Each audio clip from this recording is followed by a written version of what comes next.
Good evening. Good evening. Good evening. Good to see you guys on. I wanted to jump on real quickly and talk. Periscope is not coming on. So Facebook, you may have won today the bid for connection. Hopefully Facebook doesn't give me trouble. Those that follow me on Periscope, we're going to try to come on again. Let's see what the problem is. But good to see you guys. My babies are asleep, so I thought I would jump on quickly as my husband is heading back from church and just kind of share a couple things. We are starting our Soul Be Made Whole course next Thursday.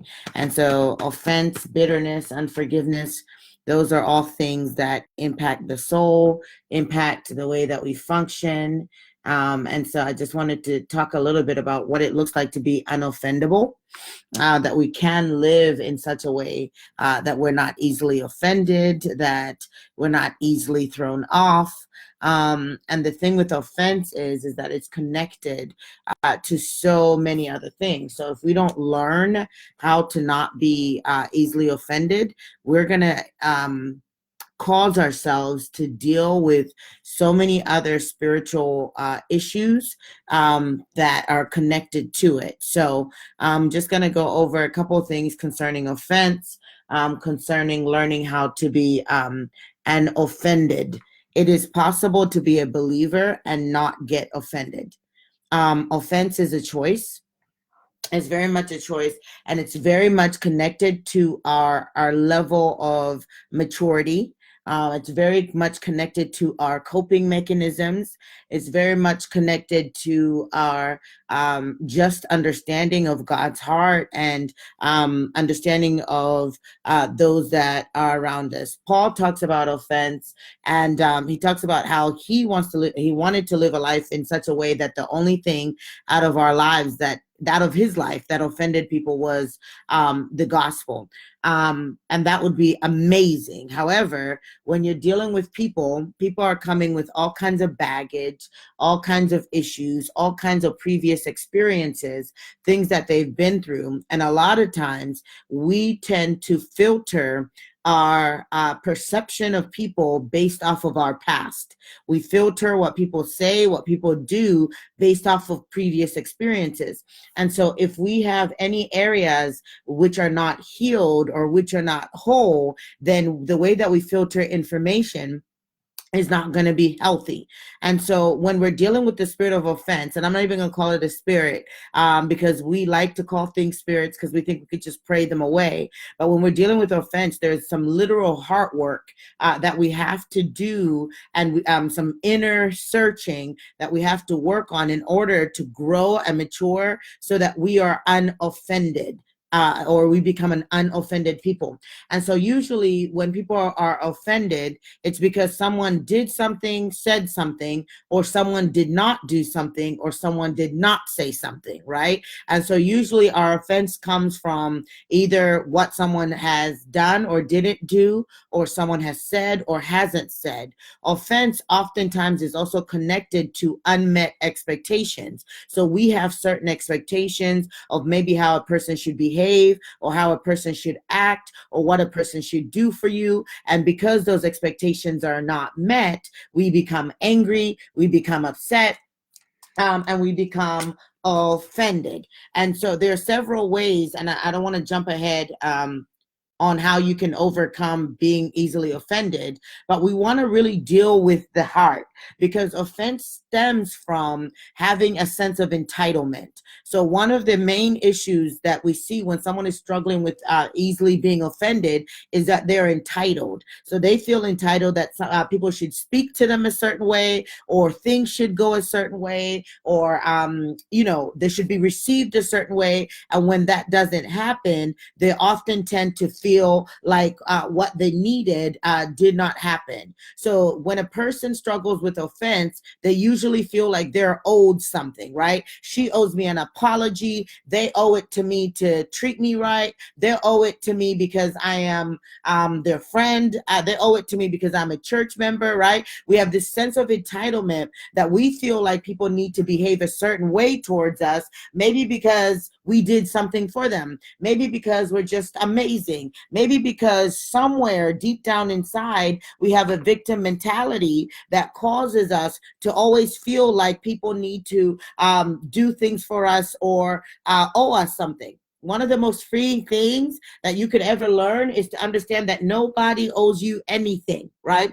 No one owes you anything. I was going to say it with a little bit more slang, but when a person has a spirit of entitlement or feels like that, they will often feel like that. And there's a great article in Charisma. Let's see who wrote it. Kathy DeGraw, that goes over all the symptoms of entitlement. I'm going to go over some of them. So entitlement is a big one. Of offense. If you feel offended, you usually felt entitled. So I did this, why didn't they do this? Or sometimes you didn't do anything, but you just feel maybe because you've suffered, maybe because you have a victim mentality. I know, ouch, right? You feel like people should treat you a particular way. That's an open door to the spirit of offense. Another one is pride. So when people are prideful, they're usually very self-reliant, and they value themselves more than what God has to say, than what other people have to say. They feel like they are, independent. Usually when people struggle with the spirit of offense, they also struggle with extreme independence because they feel like they can take care of themselves. And so when something goes wrong or something doesn't happen the way that they thought would happen, or they feel like they were mistreated, then they kind of take on this air like, I'm going to fix it, and I'm going to fix it by not talking to you anymore. I'm going to fix it by making sure that you get paid for what you have done. And so there's pride that is connected to a spirit of offense. It opens the door to it. Another one, and this is connected to the orphan spirit. A lot of people that struggle with the spirit of offense struggle with the orphan spirit. And when we talk about the orphan spirit, this is the lack of understanding that you are loved by God, you're part of a godly family, and that you belong. And until we come into the fullness and then the awareness of that, most believers will always feel like they're outside of the circle. They always feel like they have to earn people's affection, or they may feel like people are required to love them, are required to treat them a particular way, are required, after all, we're all Christians. You have to be nice to me, because they're looking for validation from people and not from God. And so oftentimes when you're looking for your validation from people around you and they fall short in their in your expectations of them, which oftentimes you have not clearly communicated, but they fall short, then you begin to be upset and you begin to be offended because you feel like you've been treated unfairly. People that whine about being treated unfairly, and I did say whine because it is a lack of maturity, usually it's connected to that entitlement, and usually feel like the world owes them a lot. And the world owes them because maybe they've suffered, maybe they've been through something, maybe they did something for you, right? Another thing that opens door to the spirit of offense is the inability to do something for people without wanting anything back. So that's what we call immature love. I'm actually working on my next book. My other book just came out marked. So for those of you guys who haven't picked up, it will actually help you with some of these things. But the next book that I'm working on is dealing with how we grow in love. And so when we have immature love, we love people based off of a response. And so if I do this for you and I do that for you, I do this and I do that, and you don't say thank you, you don't respond the way that I expected you to respond, offense can begin to grow in my heart. And so we begin to say, well, it's unfair. I served them for this long, or I was with that person for this long, and they did not respond back in kind. Immature love loves for the sake of a reward and doesn't love for love's sake. And so a lot of times when people easily get offended, they're looking for something in return return for what they've done. And a lot of times that's still connected to the orphan spirit because it's connected to being performance based, right? So if I perform and I act the way that you want me to act and I behave the way that you need me to behave and you don't respond in kind, then I'm going to be upset with you. I'm going to close doors. I'm not going to talk to you anymore. I'm going to make you pay for what you've done. Those are like open doors to offense. Another one is this demand for respect, right? Scripture is very clear that we honor people because we're honorable. But when people feel like they're not being respected or they're not being honored, they begin to demand it. And when they demand it and it's not returned the way that they feel like it should be returned to them, then they begin to feel offended. And so a lot of times when we feel like we need to gain respect from people and respect from those around us, which everybody wants to be respected, everybody wants to be honored. But once again, if you're not secure in the Father's love, you're not secure that whether people applaud me or not, you're going to look for it from people. And when they don't give it to you, it is an open door to offense. So looking for respect, looking to be honored, looking to be valued, right? So another thing is that you'll find that offensive people tend to also be controlling people. People that easily get offended are people that are also very controlling. And so if things are not going their way, they become offended. If they're not in charge, they become offended. If things don't go, the way that they planned, they get offended. They're not very flexible. Right? They're not flexible. And all this is connected to the heart. All this is connected to the soul. And we're going to deal with all this stuff in detail in the Soul Be Made Whole class starting next Thursday night. And for those that are taking the certification, we're going to teach you how to walk people through this stuff. And so a lot of this, and I'll just give you one tip. I'm going to walk people through my process of helping people change their mind. It starts with your thinking and it starts with your belief system. If you feel like you are not respected, if you feel like you're not valued, if you feel like you're out of control, then you're going to begin to do things so that you can be in control, right? And even this is the hard thing for people that like to be in control. You get offended when things are out of control. And what it does, it just makes your situation worse because you probably begin to have a nasty attitude. You probably shut down. You probably don't want to deal with people anymore. And so a lot of times when you are struggling with this control issue, you end up opening yourself up to other things. So the spirit of offense is one door. And when we're dealing with deliverance, we're dealing with inner healing, it has multiple root systems. So you could be exhibiting offensive responses to issues, maybe because you were made fun of all your life and you feel like you have to stand up for yourself all the time.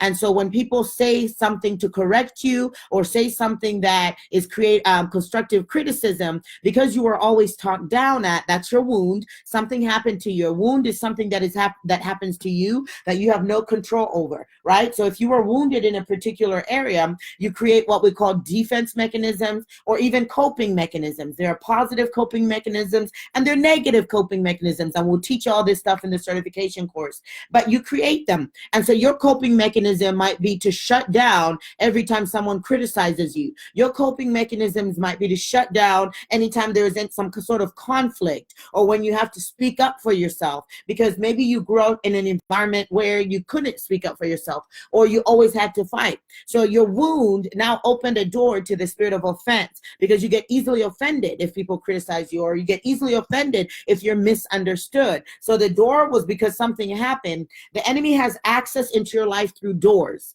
And our job, there's been a quote that's been going around, that your things happen to you and what happened to you is out of your control, but your healing is your responsibility. And that's one of the reasons I decided to offer this course, because people are always asking me, how do you get over rejection? How do you get over offense? How do you get over bitterness? You need to identify the areas in which you are wounded that opened a door to offense. Offense will always bring in the spirit of bitterness and the spirit of anger. Let me read you this scripture. This is really, really powerful. And John Bevere has a great book called The Bait of Satan. If you've never read it, go study it. Matthew 24:10-13 says, and then many will be offended. They will betray one another and they will hate one another. Then many false prophets will rise up and deceive them, and because of lawlessness will abound, the love of men will grow cold, but he who endures to the end shall be saved. So some of the fruits of being offended is betrayal. And betrayal doesn't just happen. Betrayal starts with bitterness. Usually when a person is offended with someone, they become bitter and they begin to talk about them. They begin to ridicule them. They can begin to make a plan to destroy them because the person either did or did not do something that they expected, and now their heart is upset or it's angry. And so offense will always open a door to betrayal. One of the ways that you will know when you study betrayal, you will find that a lot of times that it occurs is because someone was offended at some point. So men will become offended, they will betray one another, and they will hate one another. So one other root of offense is not just bitterness, but it's anger. Most people that are offended become very bitter. They become they things like slander. They become very open to betrayal and rage. So the way they begin to talk about whoever offended them or whoever hurt them is very, it can be in a very angry manner. You can begin, and these are all open doors. Once you've opened this door, the spirits then come in. The spirit just doesn't jump on you. You have had to open a door for it, and not just you. These are things that could be in your family, because things like offense can be learned. I've seen whole families that easily get offended over everything, and they gang up on people when things don't go their way. They shut down. These are learned behaviors that, hey, when things don't go your way, or when you feel hurt, or when your expectations are not met, the best thing is to retreat. And it's a generational. So what's a generational curse? No, it's learned behaviors that you allow to exist in your families because of wounds or coping mechanisms that were not fully developed. And so you have to be able to identify those so that you can grow and so that you can heal. Let me read another verse concerning offense. It says, a brother offended is harder to win than a strong city. A brother offended is harder to win than a strong city. So an offended person, like we said, will eventually betray. But one of the things that they also begin to do is they begin to build up walls. A strong city, people that have been betrayed, and these are what we call negative coping mechanisms. When you build up walls to keep yourself safe, right? So you know what? That person did me wrong. That's never going to happen to me again. So I'm going to build a wall. Well, really what you've done is that you're offended. You're not keeping yourself safe. You're just creating offense in your heart. Anytime, and the enemy will lie to us and say, well, you need to guard your heart. You need to be careful of people. And people will even go to you and say, oh, you need to be careful of that one, or you need to be careful of this person. What they're doing is building a wall around your heart that will actually keep you closed in and you unable to receive love. So offense is not just about you keeping yourself safe. It also keeps people away that need to be part of your life. You end up not having a lot of friendships. You end up being alone. You end up not being able to persevere in relationships. Sometimes we have a hard time in romantic relationships because we get offended about everything. And one of the things that I coach people in, and someone was asking me if I'm doing my marriage boot camp this year. We'll see. Maybe I'll do it in the spring. But one of the things that we talk about is clear expectations. If you have not clearly given me your expectations in a relationship and I don't fulfill them, you have no right to be offended. We tell our church members that, hey, if you've not expressed to me that I did something wrong, it's not my responsibility to fix it, right?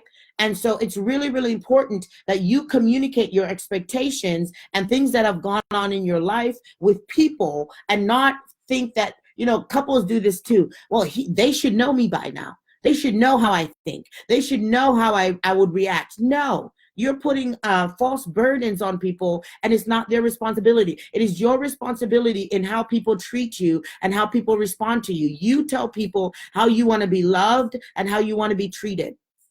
And so it's really important that we master this in the body of Christ. We are so easily offended. And a lot of times, one other thing that I've seen, with there's a lot of race discussions and things going on right now. A lot of times we build our identity around the wrong things. And when our identity is built around the wrong thing, when someone attacks that thing, we get offended because we feel like they're attacking us, right? And so I'll give an example. If your identity is built around your church, right? You get your belonging, who you are. This is your church. If someone says something is wrong about your church, you get offended because your identity is built around that. This happens to people that sometimes are in that their identity is built around their sexuality. If you say something about their sexuality, not about them, but about the sexuality, they begin to rise up. As a matter of fact, we see this a lot when we struggle with people that are struggling in same-sex stuff. If you mention one thing, you will see a whole band of people. They will gang up. We need to grow up. There's actually this bullying mentality that has come out of the spirit of offense. Oh, you can't talk about my pastor, right? We all gang on one person. You're offended, and your offense is showing. I know some people created shirts that said your rejection is showing. I don't know who created it, but I think that is probably not as gentle. I think we need to deal with offense more than rejection, because we struggle with rejection for a number of reasons. And most of the times, if we struggle with rejection, we're going to struggle with offense. And so we need to learn. There was a great quote that I saw today by Warren Buffett. And he was talking about mastering your response to situations. If you are a mature person, someone who understands mature love, and an offended person is able to remove themselves from situations and think before they respond. People that are easily offended usually respond in the heat of the moment, and they call it passion, but it's really offense, right? They will respond, and especially when it's attacking. If you're attacking the person, if you're coming after them, you need a mature person is able to remove themselves out of a situation, think through it, and then they respond. One of the ways that God grows us up in the area of overcoming offense is by learning how to live by the Spirit. Offense is a carnal response. It is based on self-preservation. It is based on love, self-survival, right? You're not going to say that to me. You're not going to do that to me. Or you did this to me, so I'm going to do this. And a lot of times people are offended and they don't know it. But some of the clues that you are offended is that you don't feel the same pleasure that you did concerning a situation or a particular thing. So, for example, if you were part of a group and someone offended you there, you all of a sudden don't want to go anymore. You all of a sudden don't want to be a part, right? You become extremely critical. One of the fruit of the spirit of offense is being critical, because when you're offended, you cannot see any goodness in anyone. And so when people struggle with the spirit of offense, all they can see is what's wrong.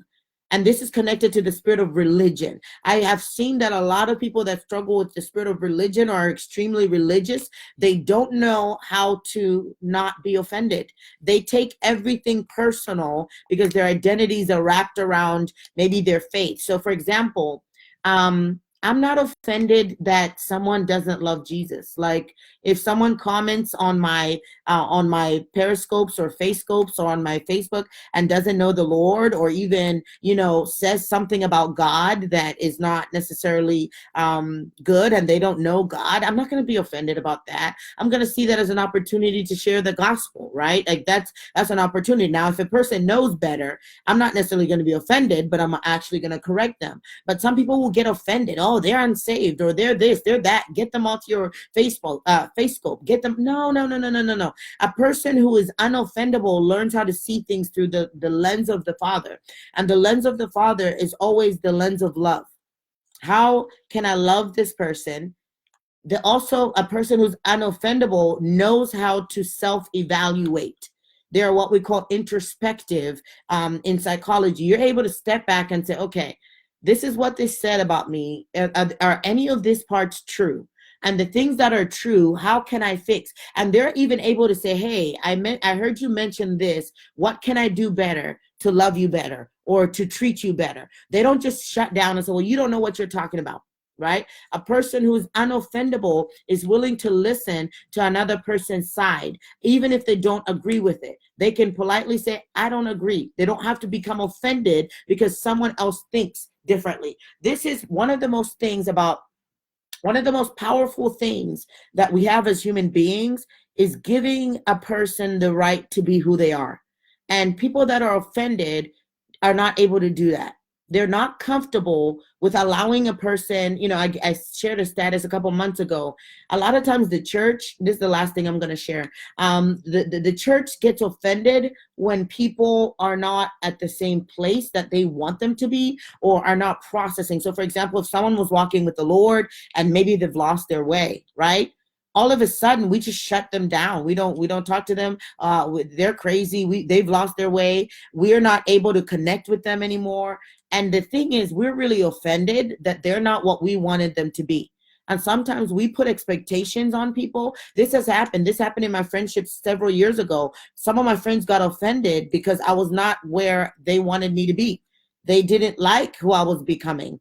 And one of the greatest things that you can do is give people permission to evolve, give people permission to grow, and do not put your expectations on people. The only expectations you should have are God expectations. And this is really hard for me as a pastor. It's really hard for someone. I see destinies in people, and it can be really frustrating when I know who someone is called to be, and they're just not getting it.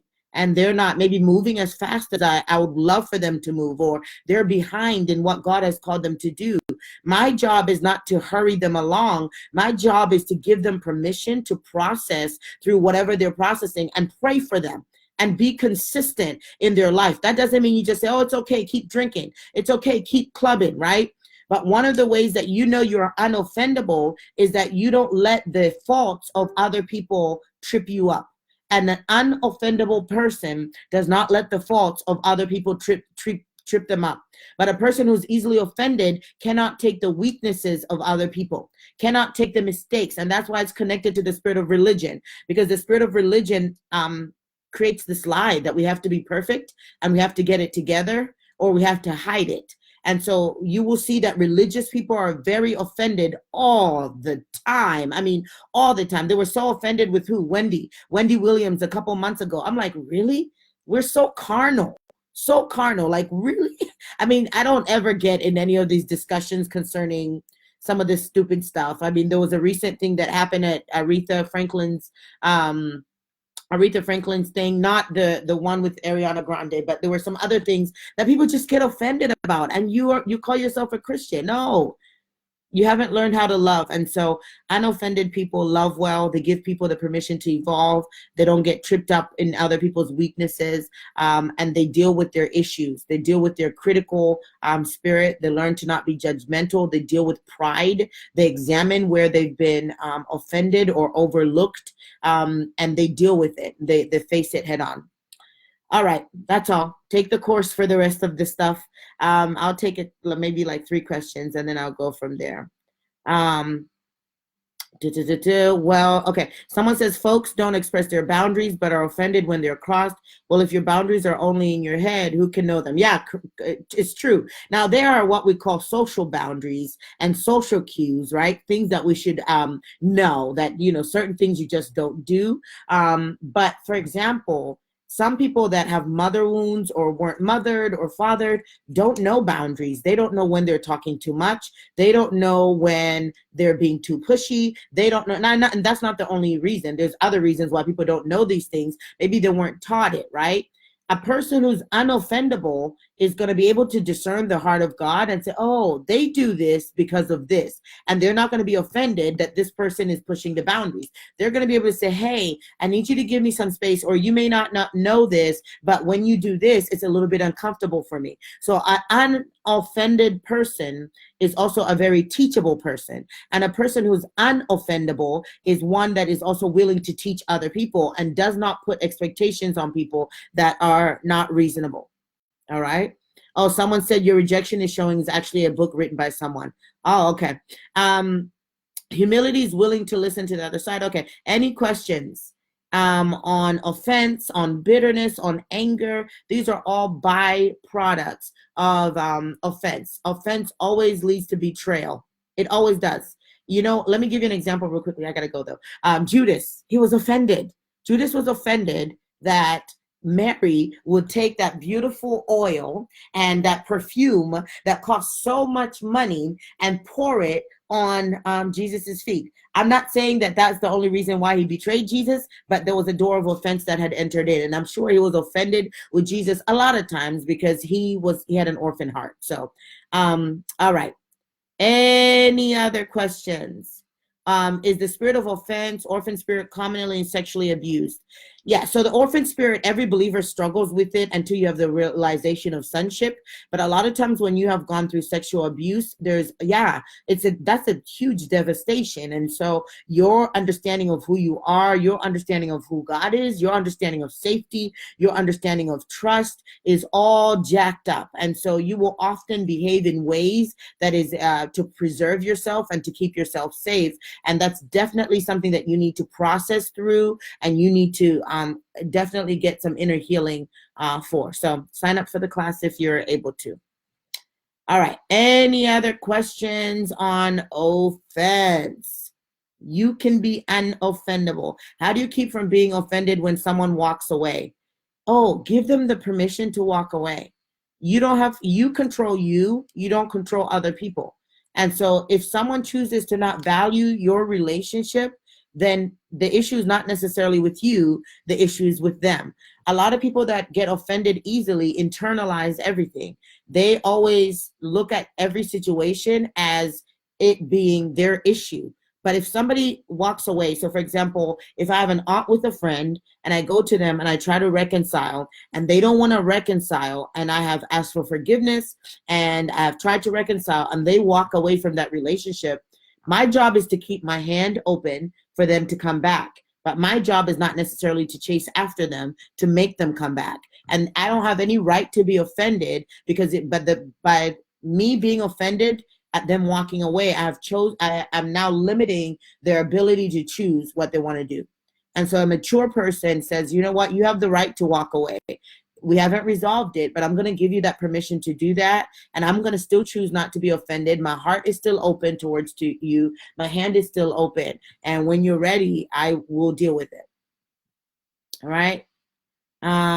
Any other questions? How does a person who struggles with moments of rage, lose control, unaware of themselves, get it under control? That is, you have to deal with the root issue. So we call that blacking out. In psychology, that's connected to anger. So usually when a person blacks out, it could be chemical, but it could also be the revert back to a point where they just kind of felt out of control. So blacking out is a sign that there is something internally that has not totally healed, that has to be dealt with, that definitely has to be dealt with. And it can be connected to an actual spirit of rage. So if they go through deliverance and you cleanse the spirit of rage and the spirit of anger out, it may go. But if they feel like they were mistreated, usually people that black out or that are angry, anger really is a fruit of a person feeling they regress to a less mature emotional response. Anger is not an immediate response of a mature person. And so usually when people struggle with anger, they're responding based off of what they learned probably early on how to handle things, or if they weren't able to handle things, they result to it. So that is a dangerous thing, and it's a serious thing that really needs to, the heart needs to be dealt with. All right. Good. Someone said this whole entire live is for you. Good. Take the course. It's going to be better than the live. What is the difference in anger and being offended? Anger is a byproduct of being offended. And usually people are angry. So you could be angry for a lot of reasons, but very rarely are you going to be offended and not get angry. Usually people that are offended are angry. And the thing is, they're mad at somebody. Anger comes because you're upset that someone didn't do something or did something that you did not like. And so anger is a byproduct of offense. What do you do to make it right with this person? I don't know what has gone wrong. So I don't know. I need more information. Is it the person who walked away? Is it what person? All right. There was no misunderstanding. How can you get closure from them walking away? Hey guys, give yourself permission to not have closure. You don't, it's this big lie that you always require closure. You must have closure. No, there's going to be relationships where you don't have closure, and you have to be okay with not knowing why. You have to be okay with not having all the answers. Usually when we want closure is because we want to be in control. And there's people that we have to deal with and we have to love. And sometimes we won't get the closure. So you have to be okay with that. Okay? Anger is a learned behavior. Unoffendable person. Okay. And let's see. What else? Anger is a secondary emotion. It is. There's something deeper that's going on there. Okay. The course starts next week, Thursday night. Register at AskDrFaith.com. It's next Thursday, and then the following Thursday, 4 hours, inner healing stuff, deliverance stuff. And then for those that sign up for the certification that are interested in learning how to teach people to walk through this stuff, we have another 4 weeks. So it's a 6-week course, 12 hours that I'm going to teach you guys how to walk people through this stuff. If you sign up just for the Soul Be Made Whole course, we're going to help you overcome and grow and mature. Pick up my book, Marked. It discusses some of this stuff, and then the other one hopefully will be out this winter. So bless you guys. Talk to you soon. Bye-bye.